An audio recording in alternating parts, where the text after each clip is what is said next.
the phrasing that I want you to learn, and I'm about to save you about $200,000 in med school if you can learn this one phrase, okay? And here's the phrase. My name is Dr. Duc Vuong. I'm a world-famous weight loss surgeon, author of 12 books with 3 more on the way. I'm also a HGH New You Life distributor. I don't actually work for the company, but I am a rabid fan. I love my HGH gel. And what I'd like to do today in this video is tell you how to properly dose your gel based on what doctors do in the medical setting, okay? Now, to be clear, I recently retired from surgery. I am a weight loss surgeon and pretty prominent. I was on the TLC hit TV show called 900-Pound Man Race Against Time. I've also done broadcasts on ABC and NBC and stuff like that. So that's some background about me. This is also my 5th, not first, not second. You know, I was so bad at MLM. I failed at my first one, my second one, and I thought I'll try it again. So I started a second one. I failed at that. And I was like, you know, this network thing, marketing thing isn't really for me. So I went ahead and tried a 3rd one and then a 4th one. And now this is my 5th one. And so this 5th one hopefully will be the charm, and mostly because it's a great product and we're getting in really early. But as you know, there are a lot of questions about dosing. So I want to talk about dosing. So when you get your bottle of HGH, it comes in a pump format, and there's a lot of confusion about, do I use a full pump, Dr. Vuong? Do I use 1 pump, Dr. Vuong? Do I use it once a day, twice a day? And as a company and a community, the HGH gel community, we've kind of gotten into saying we're going to use a blueberry-sized dollop on your wrist or a pea-sized dollop. If a blueberry size is too much, then you're going to drop down to a pea-sized drop, which is hardly scientific, okay? But it works for the vast majority of people.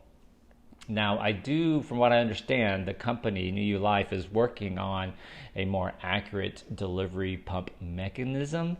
But for now, we're stuck with what we have. So what I want to do today is tell you what your doctors are doing whenever you see them for a visit and they need to start you on a medicine, okay? And the example we're going to use today is hypertension, high blood pressure.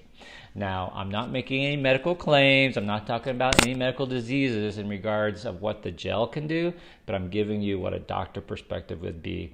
So in this example, we're going to talk about hypertension. Make sense? Okay. So the phrasing that I want you to learn, and I'm about to save you about $200,000 in med school if you can learn this one phrase, okay? And here's the phrase: minimum effective dosing. One more time. Minimum effective dosing. That is what you're after, okay? And that is what we are taught at med school and residency when we're starting people on new drugs. Minimum effective dosing. What is the smallest amount of drug or product that we can get them, that we can give a patient to have an effect, minimum effective dosing, without the side effects, okay?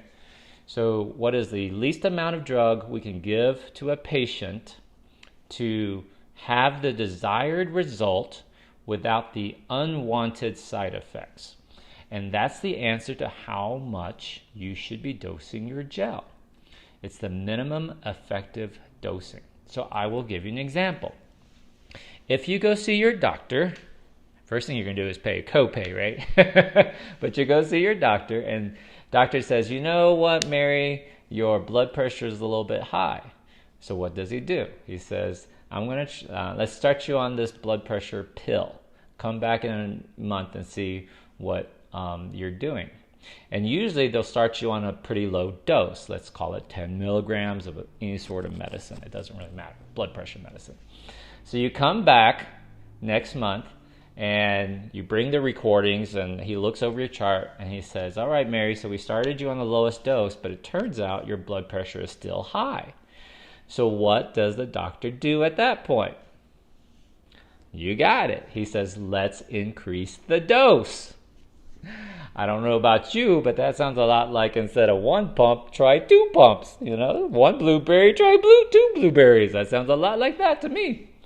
So he's going to increase your dose. Come back next month. You come back next month, and he says, your blood pressure is still too high. Guess what he does? He'll increase your dose again. Or sometimes he might try a second medicine or whatever. Okay? So you're trying to achieve the minimum effective dose. All right.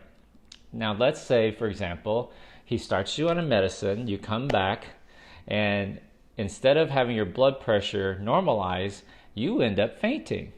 Doctor says, Mary, how are you doing with the new blood pressure medicine?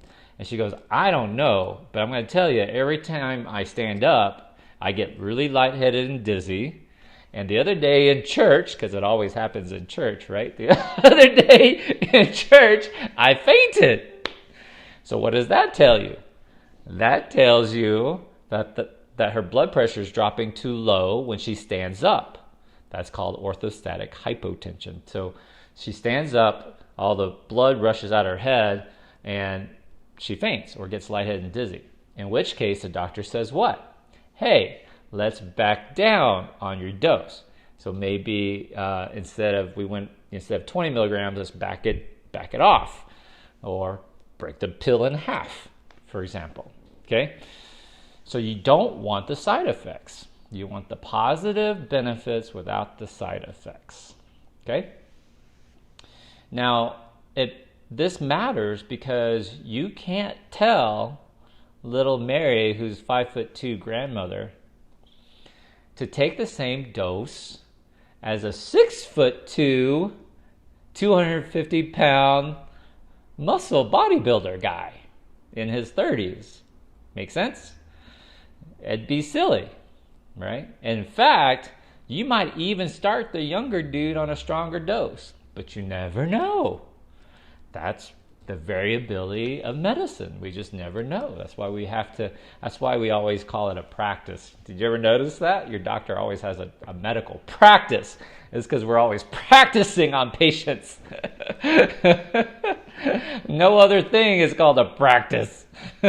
Same thing with lawyers. It's a legal practice because they're always practicing the law on you. But so it's a give and take, but doesn't that sound a lot like what's happening when you're starting a customer or a new distributor on the gel? So what I do is I start patients on a loading dose. Distributors. I'm no longer a doctor. I'm not practicing. So any new customers or any new distributors who are probably in their mid-30s or mid-40s, because that's our target audience, most likely their hormone levels are lower because their body has naturally stopped producing HGH, but also because as we get older, we get busy with work and our sleep schedule gets messed up, which, believe it or not, affects your HGH levels. So your HGH levels drop because your sleep patterns are off, and because your diet, because people are not eating right. Did you know that your HGH levels are also affected by your diet? Now, I can do a different video later talking about what you can eat to naturally boost your HGH levels, and also how you need to sleep to affect your HGH levels. But that's what happens to most of us as we start adulting, we start growing up, and we notice that our stress levels are high. So this is all things that affect our HGH levels. So when you have a distributor that's just getting started in the HGH, you need to do what's called a loading dose. So you can read what the product insert tells you. And so the company, according to the company, they want you to use a pump twice a day, 5 days on, 2 days off. What I tell my distributors is use 2 blueberry-sized, back to the blueberries again, 2 blueberry-sized drops on your wrist twice a day. You rub it wrist to wrist like that. and do not take a break. So go all the way 7 days straight. Don't take the 2 days off, because your body is naturally low in HGH and we're doing a loading dose. But what's important is then around the 5 day to 6 day mark, I ask them, how are you feeling? At that point, most of them will say, you know what, I'm starting to sleep really heavy, or I'm having colorful dreams, in which case I say, it's working. That's awesome. You're starting to feel the effects, right? You get the energy level up. So keep going. Don't take any days off. Now, what happens if you happen to have, and I was just having this conversation with somebody earlier today, and, he happens to be 6'2", 250 pounds, bodybuilder. He says, Doc, I'm not really, I've noticed a little bit better sleep, but nothing like really crazy. So I said, increase your dose. You can add a third dose around noon. So let's say you wake up at 8, you put on the gel, and then do another 1 blueberry-sized drop around noon, and then again at 6 p.m. He said, okay, I'll try that. So I checked with him. It's been about a week since he's done that. And he says, I've really started to notice a little difference. Okay, so that's good. Now, what happens if you're doing this loading dose and your customer says, I'm having terrible nightmares? So one of the most common side effects that you are going to feel or hear about are nightmares. And I myself had these nightmares. I went from vivid dreams to crazy, memorable teenage type of wink, wink dreams, if you remember those sort of dreams you were having at 15, 16 years old, to then just flat out nightmares. It was frightening. And I had them for 2 days in a row, and then I realized, well, I need to back down on your dose. So if you're having nightmares, there are 2 causes I've found. Number 1, the dose is too strong, so you can either go from blueberry size to pea size drops, or you're taking them too close to your bedtime. So there are people, when they say take it at night, when we say take it at night, people think you're supposed to take it right before bed, 15 minutes before bed. That's probably too close. You're getting too high of a surge of your of the benefits when you're trying to go into REM sleep, and it's causing nightmares. So a typical person, I would say, if you get up at 8, 9, you want to do your first dosing around 8 or 9, and then you want to do your evening dose. It's not a nighttime dose, it's an evening dose around 6 p.m., assuming you're going to go to bed around 10 or 11 p.m. at night. Okay? If I have a particularly hard day or I need to get a lot of work done, I'll add a 1p drop at 1 in the afternoon. So minimum effective dosing. That is the proper answer to how much HGH gel should you use. All right? I hope this video has been helpful, and I hope you will use it to help your distributors and customers get a better response to the product, which then will make them want to use it more and start to build their business. And that's what we all want. Yes, we all want people to have good results and start making some money and keep on the product.